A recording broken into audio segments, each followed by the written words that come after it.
Hello, today I'm joined by our CFO, John Cunningham. Today we wanted to discuss valuation.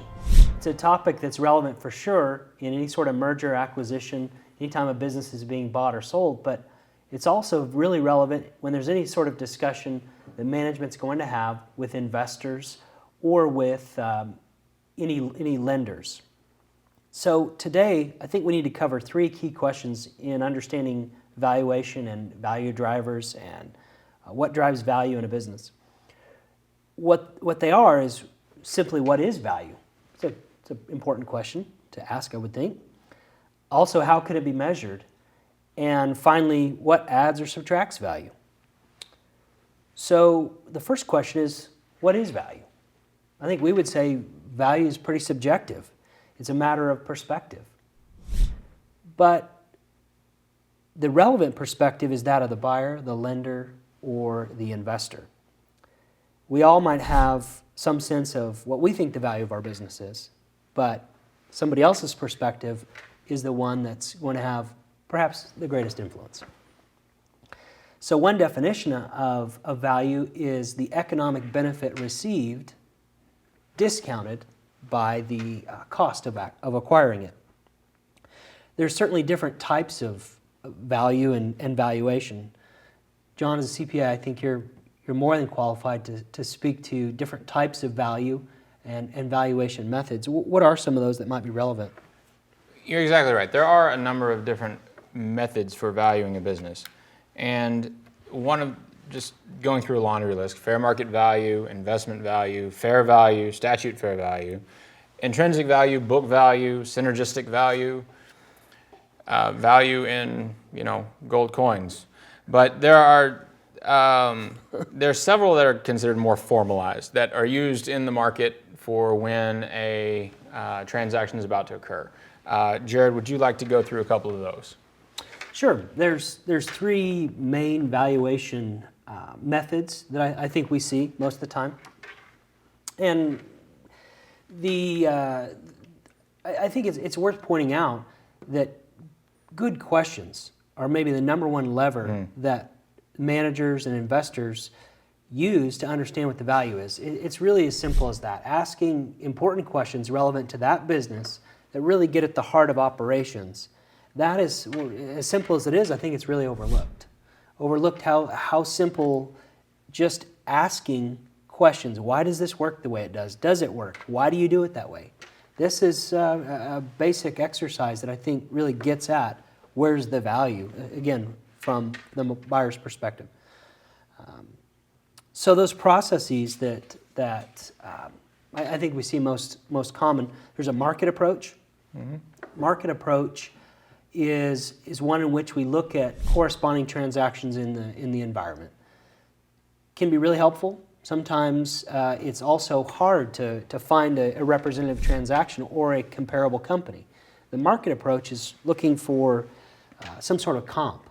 So is that like if I go to sell my house, my realtor will pull comps on houses that have sold recently and value my house according to that? It is, and I may have some issues in that example. I have a hard time finding comps for my house. That's been my experience. So it is fairly easy to understand, though. That approach is pretty straightforward. It appears less subjective. You're looking at what's happened. It's fairly real time. This sale did just occur. Can give us some price discovery. But not always can we find comparable transactions. So it is certainly limited by how comparable something is. That's subjective. Another approach is the income approach, simply valuing what is that stream of income discounted by the cost of acquiring it. It could be discounted by a risk rate, discounted by the time for which that might be realized. Sometimes it's really limited by a single period. When you say, what's a limit? What do you think the limitation is of a single period income valuation? Well, to me, it'd be that there's no track record of consistency. If you're using the income approach, you're basically valuing the company like a bond. So you're going to try to discount the future cash flows of the business back to the present day and give it a value based on that. But if you only have one period that you can value it from, then there's no track record to base any future performance on. They may have had just one great year. So you're saying just last year isn't enough necessarily? Last year's No, performance? sir. No, sir. Last year is not enough. Well, and in single period, there's some element of speculation, right? Absolutely. If I'm valuing based on what has happened, I would be buying it forward looking, wouldn't I? You would. You So- would. Somewhat speculative. And we'll get into some of the different components of valuation that can help out a company that is, only has 1 year worth of performance, a little bit later. But what you said there were 3? I think the last and perhaps the simplest is the asset approach. Looking at a business's net assets, the fair market value of those assets, maybe even the book value. But that asset approach is fairly simple in that it simply says, what is the equity? What's the equity of this business? And nets that out. And that can be variously applied. But it can be probably one of the best applications is a company that doesn't have much income. Maybe you caught it in a single period where the income is low or dwindling. It's a different valuation method that might capture the true value to a buyer Okay. better. So an important question, I think, would be how can management influence the value? Might be the most important question. Well, and I would say that we alluded to this a little bit earlier, that management can affect the value of their company by looking at the different components of valuation.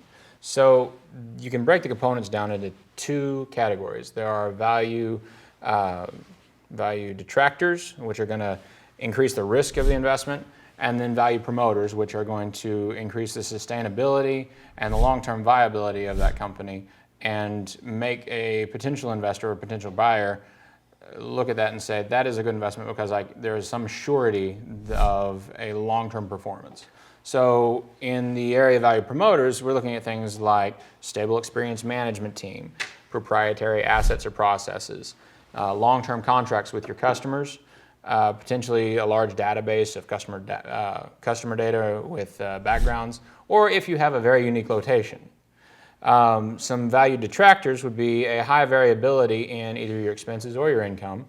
Then if you have a business that is dependent upon one person, that business is honestly not worth very much because if that person goes away, then your business goes away. How often would you say we'd run into that? Key man risk. I would say that we run into that with small to mid-sized businesses quite often because a business has been built on a founder who was an excellent technician at what that business does. And all their relationships. And their relationships, exactly. And they manage all the relationships and supervise most of the work. And if they go, the business goes.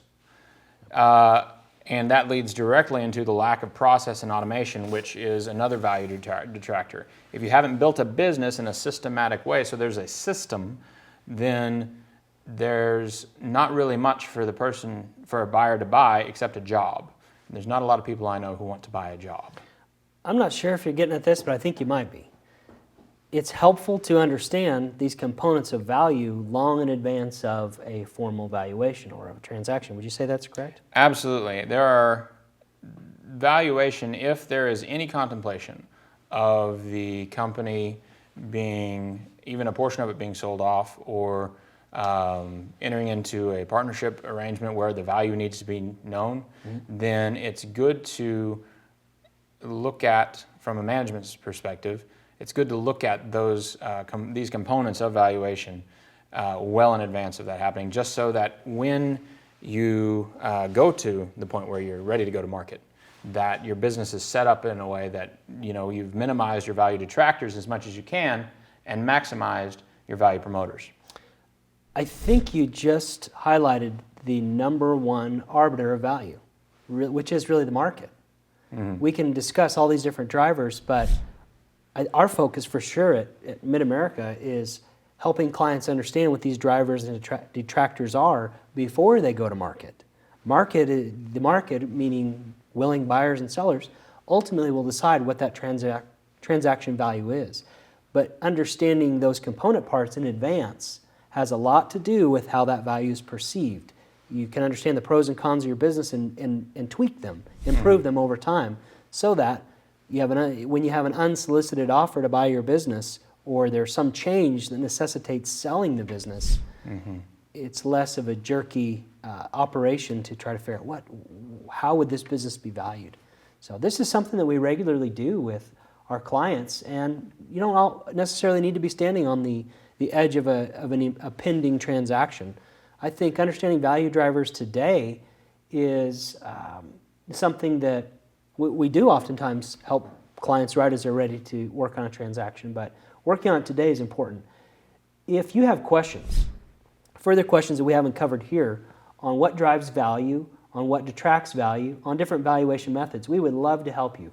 Please give us a call. We would be glad to visit with you more in depth and more specifically on your business.